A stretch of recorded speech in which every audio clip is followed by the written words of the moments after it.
Do you know which family members quietly disturb your peace after 70? We often grow up believing that family equals safety, comfort, and unconditional love. And for many, that belief holds true. But as we enter our later years, something shifts, not just in our bodies, but in our hearts and minds. Our time becomes more precious. Our emotional energy becomes a limited resource. And the things we once tolerated for the sake of keeping the peace suddenly don't seem so worth it anymore.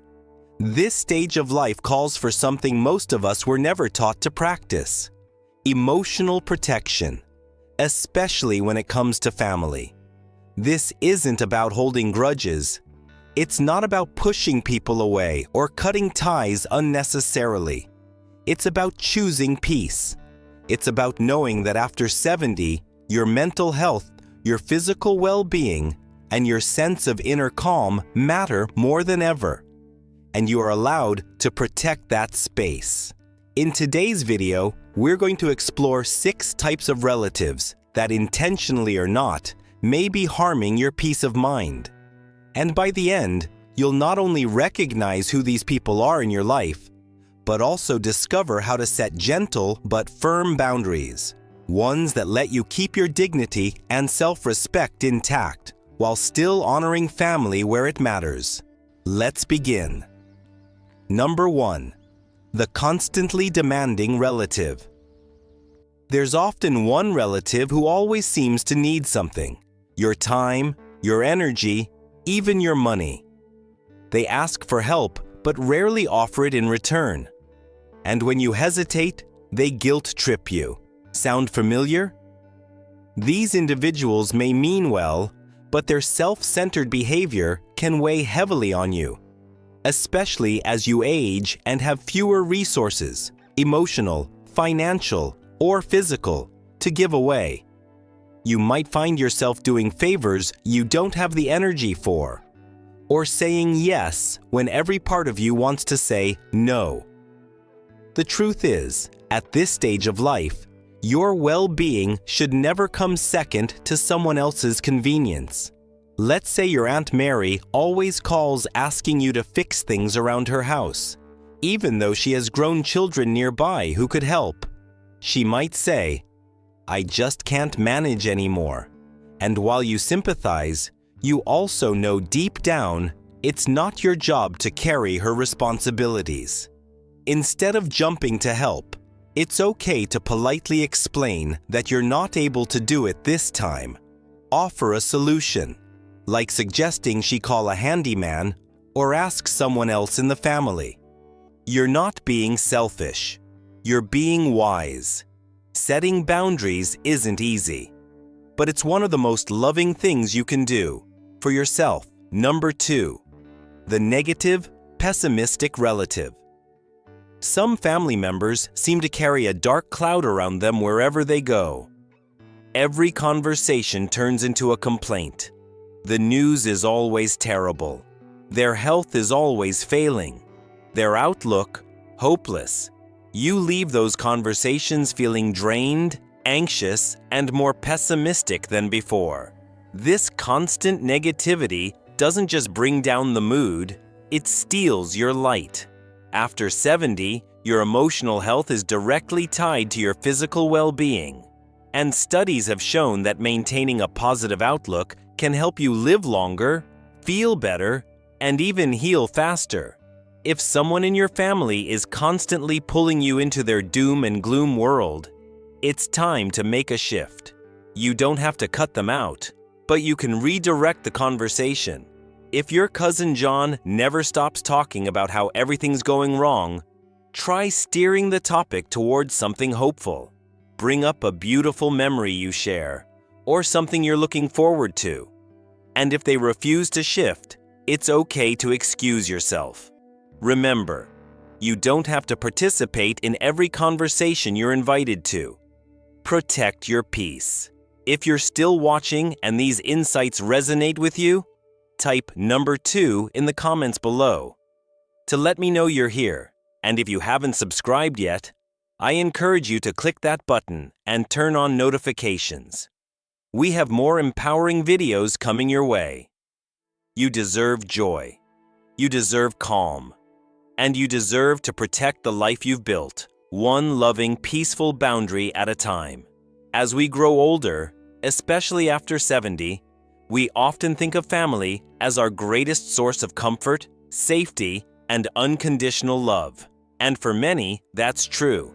But not all relationships, even those within the family, remain nurturing. In fact, some can quietly start to drain us, physically, mentally, and emotionally, without us even realizing it.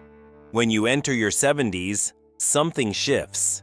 Your time becomes more precious, your emotional energy more limited, and your tolerance for stress significantly lower. The need to protect your peace becomes not just a desire, but a necessity. And sometimes, this means making tough but healthy choices about who you allow into your everyday life, even if they're family. This isn't about resentment or cutting people off with bitterness. It's about self-respect. It's about protecting your mental health, your dignity, and the peace you've earned through decades of life experience. Today, we're going to explore 6 types of family members you may need to gently distance yourself from after 70. These are the people who, even unintentionally, might make you feel drained, overwhelmed, or small. Choosing peace doesn't make you selfish. It simply means you're finally choosing yourself. And that's more than okay. It's essential. Stay with me until the end, because not only will you recognize these kinds of people, but you'll also learn how to set boundaries that protect your peace without destroying relationships. 1. The constantly demanding relative. You likely know someone in your family who always seems to need something. Whether it's your time, energy, or even financial help, they constantly come to you, rarely asking how you're doing or if you're able to help. These individuals often operate with a sense of entitlement. They may expect you to drive them places, listen to their problems for hours, or handle responsibilities they could manage on their own. And if you hesitate or say no, they might guilt you into changing your answer. But here's the truth. Your health, both physical and emotional, should never be sacrificed for someone else's convenience. Picture this. Aunt Mary calls you every week needing help with something around the house. She has healthy adult children nearby, but still leans entirely on you. She might say, "I just can't do it anymore." But deep down, you know she could ask someone else, or even hire help. Setting boundaries here is not rude. It's responsible. Politely offer alternatives. You might say, "I'm not able to help this time, but maybe your son or a local service could assist." Protecting your peace sometimes means saying no, even to people you love. 2. The negative, pessimistic relative. We all have tough days. It's human to vent and share worries. But some relatives seem to live in negativity. Their view of the world is dark. Their conversations full of complaints about politics, their health, or how things used to be better. And after spending time with them, you feel emotionally exhausted. Negativity is contagious. And as you age, your emotional state plays a major role in your physical health. Chronic exposure to pessimism can increase anxiety, drain your joy, and leave you feeling hopeless about the future. If your cousin John is always ranting about how everything is going wrong, try gently shifting the conversation towards something more positive. If he resists, it's okay to excuse yourself. You are allowed to protect your emotional space, especially in your later years. 3. The guilt-tripping relative. One of the most subtle but damaging forms of manipulation comes from guilt. Some family members use it like a tool, making you feel bad for not calling, visiting, or doing what they want you to do. You never come by anymore, Aunt Mary says with a sigh. Or worse, I guess I'm just not that important to you. These comments may seem innocent, but over time, they create emotional pressure that can steal your peace. You do not owe anyone your time, especially when it comes at the cost of your own health or happiness. If someone is constantly making you feel like you're failing them, it's a sign to set stronger boundaries. Kindly but firmly say something like, "I love you, but I have many things I'm managing right now, and I need space to take care of myself." You've earned the right to prioritize you.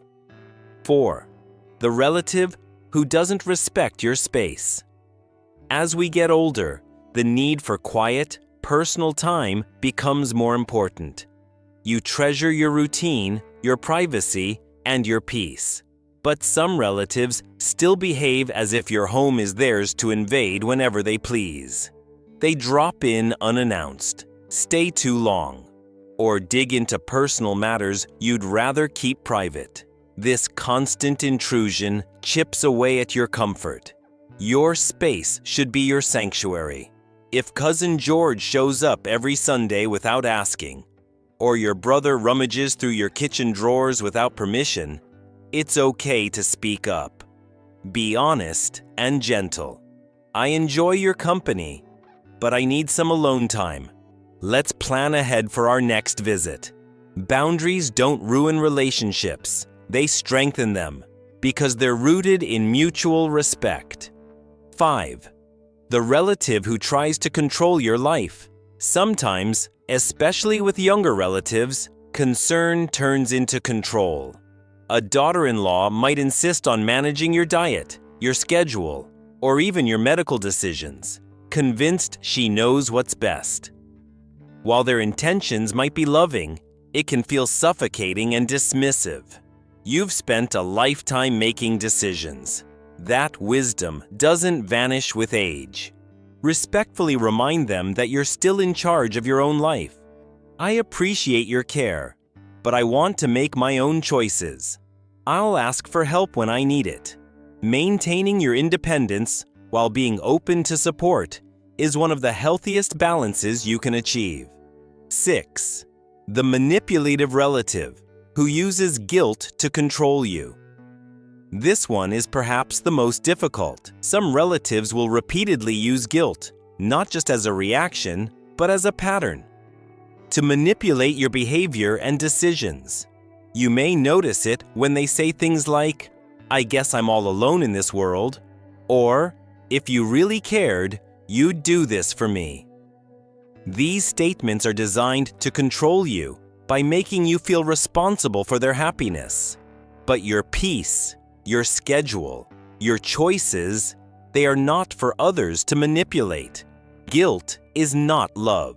And if someone uses guilt as their main form of communication, it's a clear sign that distance may be necessary. Compassionate boundaries are key here. You can love someone without enabling their manipulation. If you're still watching, that means you truly care about maintaining peace in your life, and I commend you for that. Comment, "I choose peace" below if this resonated with you. And don't forget to subscribe to Elder Health Essentials for more heartfelt content on healthy aging, setting boundaries, and living your golden years with dignity and joy. Remember, you've spent a lifetime caring for others. Now it's your turn. There comes a point in life, especially after 70, where preserving your peace, energy, and emotional balance becomes more important than ever. As you navigate your golden years, the people you choose to spend time with can either uplift your spirit or slowly drain it. Today, we're diving into 2 more types of relatives to be cautious of and how to protect your well-being from their behavior. Let's continue with the 3rd type, the relative who guilt trips you. These are the family members who make you feel bad for not meeting their expectations or for choosing to spend your time differently. They rarely ask directly, but instead lace their words with passive-aggressive tones, heavy sighs, or subtle accusations that leave you emotionally burdened. You might hear things like, "You never come around anymore," or "I thought you cared about me." At first, these remarks might seem harmless, but over time, they create a sense of guilt and pressure that can negatively affect your peace of mind. Take Aunt Mary, for instance. She constantly reminds you of how little she sees you, or how disappointed she is when you don't call. While you care deeply for your loved ones, it's not fair to be made to feel guilty for managing your own energy and priorities, especially as your own health and needs become more prominent. Instead of falling into this emotional trap, gently but firmly draw a boundary. You can say something like, "I truly care about you, but I also need time to rest and focus on my health. I'll reach out when I'm able." Clear, respectful communication helps maintain the relationship without sacrificing your well-being. Remember, guilt should never be the foundation of any connection. Your time is valuable, and you've earned the right to decide how and with whom you spend it. Now let's move on to number 4. The relative who doesn't respect your space. As we grow older, our home becomes our sanctuary. We find comfort in routine, quiet moments, and the ability to recharge. But there are some relatives who just don't seem to understand the importance of personal boundaries. It could be someone like your cousin George, who pops over every weekend without asking if it's a good time. Or maybe your sibling, who rifles through your drawers or cupboards as if they were their own. This kind of behavior, while not always ill-intentioned, can feel invasive and unsettling, especially when it happens repeatedly. You have every right to protect your space.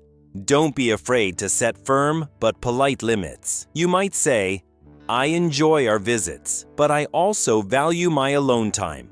Let's plan ahead so I can be sure I'm feeling up for company." These kinds of boundaries aren't selfish. They're necessary for your peace of mind. And if someone continues to ignore your needs, it's okay to reduce contact or set stronger limits. Your comfort matters. You deserve to feel safe, respected, and at ease in your own home. If you're still watching and resonating with what we've shared so far, go ahead and comment number 4 below to let us know you're here. And if you haven't already, please subscribe and turn on notifications so you never miss content that's created just for you. Your support means the world to us. It allows us to continue sharing thoughtful videos that inform and empower you. Now, let's keep going. Number 5. The relative who tries to control your life. After 70, it's not uncommon to have a child, in-law, or close family member who believes they know what's best for you. They may be concerned about your health, your safety, or your routine. And while their intentions may come from a place of love, their actions can feel controlling. Picture your daughter-in-law, Sandra. She begins deciding what you should eat, how often you should exercise, or even which doctor you should see. She might insist that she's only helping. But slowly, you start to feel like you're losing your independence. It's okay to take advice, but not at the cost of your autonomy. You can kindly say, "I appreciate your care, but I need to make my own decisions. I know what works best for me." These words affirm your independence while keeping the conversation respectful. Setting boundaries doesn't mean shutting people out. It means reminding them that your choices still matter, and you're capable of making them. You've lived a full life and deserve the freedom to continue doing so on your terms. And now, number 6. The relative who uses guilt to control you. Again and again. This is the person who doesn't just guilt you occasionally, they make it a consistent pattern. They may call and cry, accuse you of not caring, or even suggest that you're a bad relative if you don't meet their every demand. It's exhausting. It's emotionally manipulative. And it takes a toll. Take your cousin Carol. She calls often, lamenting that you never visit. If you try to explain your schedule or health needs, she counters with a line like, "If you really loved me, you'd make more of an effort." It's the kind of comment that stings, and worse, it lingers. Here's the truth. You are not obligated to carry someone else's emotional weight, especially not at the cost of your own health and happiness. You can say, "I hear that you'd like to see me more, but I also need quiet time to take care of myself. I'll reach out when it works for me." That one boundary, clearly and kindly stated, puts the power back in your hands. You don't owe anyone your constant availability. Your peace is more important. If you've made it this far and still find value in these reflections, please comment number 6 below. We love hearing from you, and your comments encourage us to keep going.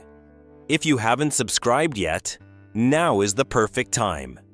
Click that button and turn on the bell so you don't miss what's next. Final thoughts. Protect your peace. Protect your health. As we age, our mental and emotional energy becomes more valuable than ever. The relationships we hold on to should be those that uplift us, not drain us. While family ties can be important, they should never come at the cost of our well-being. If a relative consistently causes you stress, guilt, or discomfort, it's okay to step back. It's okay to say no. You've earned the right to live in peace, to be respected, and to protect your health, mind, body, and spirit. Thank you for being here today. We'd love to hear from you. Share in the comments one thing you've learned from this video and how you plan to use it in your life. Your insights matter, and reading them keeps this community strong. If this video helped you, please like it, share it, and subscribe to Elder Health Essentials. Your support helps us continue creating content to inform, uplift, and inspire. We look forward to seeing you in the next video.